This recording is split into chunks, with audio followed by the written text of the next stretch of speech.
Assalamualaikum warahmatullahi wabarakatuh.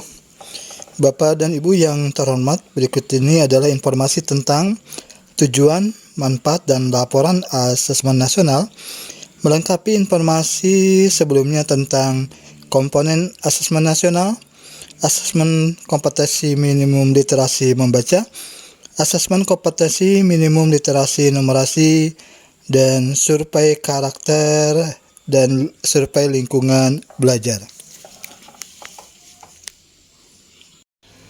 Tujuan dari asesmen nasional yaitu pertama, meningkatkan mutu pendidikan. Asesmen nasional dilakukan untuk mengevaluasi kinerja satuan pendidikan dan sekaligus menghasilkan informasi untuk perbaikan kualitas belajar mengajar yang kemudian diharapkan berdampak pada karakter dan kompetensi siswa. Yang kedua, memberi gambaran sekolah yang efektif. Sekolah yang efektif memiliki ciri mulai dari pengajaran yang baik sampai program dan kebijakan sekolah yang membentuk iklim akademik, sosial, dan keamanan yang kondusif, membantu sekolah lebih memahami apa yang perlu dilakukan untuk meningkatkan mutu pembelajaran. Yang ketiga, penunjuk arah tujuan dan praktik pembelajaran. Asesmen nasional menunjukkan apa yang seharusnya menjadi tujuan utama sekolah, yakni pengembangan karakter dan kompetensi siswa, sehingga dapat mendorong sekolah dan dinas pendidikan untuk memfokuskan sumber daya pada perbaikan mutu pembelajaran. Yang keempat, memotret mutu sekolah. Mutu sekolah meliputi mutu input, proses, dan hasil belajar yang mencerminkan kinerja sekolah sebagai umpan balik berkala yang objektif dan komprehensif bagi manajemen sekolah, dinas pendidikan, dan Kementerian Pendidikan dan Kebudayaan. Manfaat dari asesmen nasional yang pertama ini merupakan potret kualitas pembelajaran di sekolah atau daerah. Yang kedua, umpan balik peningkatan kualitas pembelajaran di sekolah atau daerah. Yang ketiga, dasar untuk penyusunan program peningkatan kualitas pembelajaran di sekolah atau daerah.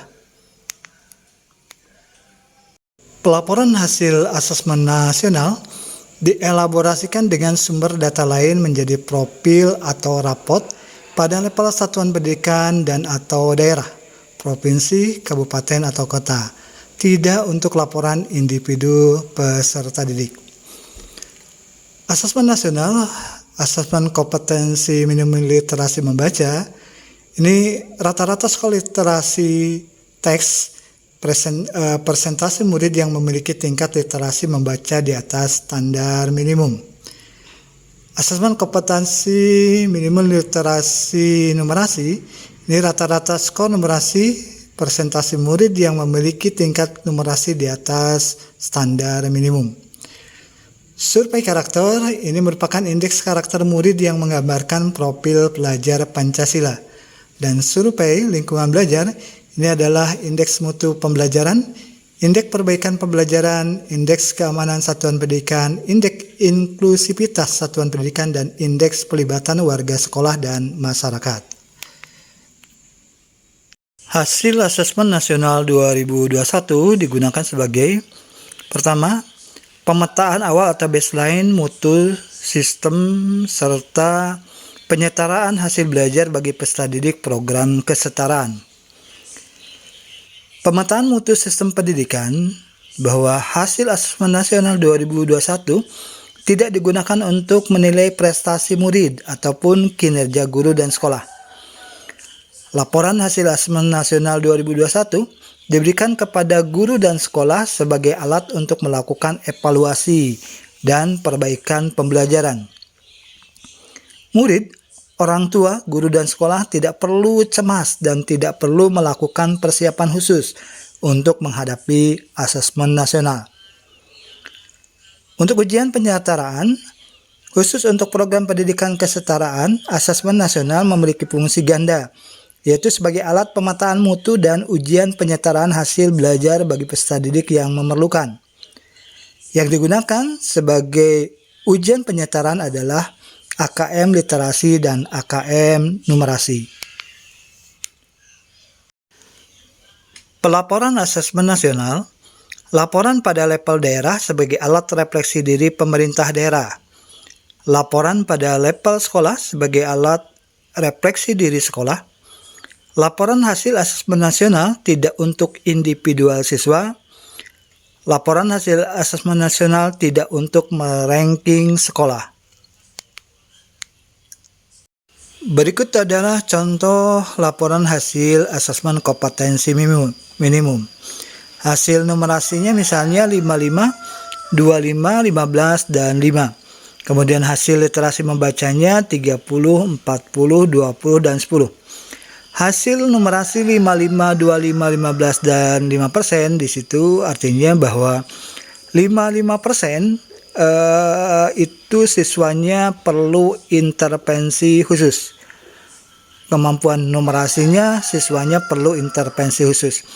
25% itu artinya bahwa siswanya itu berada dari kemampuan numerasi minimal atau dasar. 15% di situ artinya kemampuan numerasi siswanya itu ada pada kategori baik atau cakap. Kemudian 5% itu siswanya ada pada kategori mahir. Kemudian literasi membaca 30, 40, 20, dan 10. Di situ artinya 30% itu kemampuan literasi membaca siswanya perlu intervensi khusus. 40% itu kemampuan literasi membaca siswanya ada pada kondisi minimal atau dasar. 20% ada pada kategori baik atau cakap, dan 10% ada pada kategori mahir. Kemudian di bawahnya ada contoh skor asesmen kompetensi minimum untuk numerasi berkaitan dengan bilangan, aljabar, geometri dan pengukuran, serta data dan ketidakpastian. Ketika bilangan di situ ada skor 180 itu untuk kategori nasional ya. Kemudian 245 itu untuk kategori sekolah. Kemudian 250 itu untuk kategori kabupaten kota. Nah, artinya pada situ kemampuan aljabarnya perbandingan antara kemampuan sekolah, kemampuan kabupaten kota, dan kemampuan nasionalnya seperti digambarkan pada angka-angka yang bisa dilihat. Termasuk di situ kemampuan aljabarnya, kemampuan geometri dan pengukurannya, serta kemampuan data dan ketidakpastian siswa-siswa kita yang diukur melalui AKM tersebut. Bapak dan Ibu yang terhormat, demikian beberapa informasi yang bisa disampaikan tentang konsep asesmen nasional. Semoga bermanfaat dan dapat memperluas wawasan Bapak dan Ibu tentang asesmen nasional. Terima kasih atas perhatiannya. Mohon maaf bila ada salah dan keliru. Assalamualaikum warahmatullahi wabarakatuh.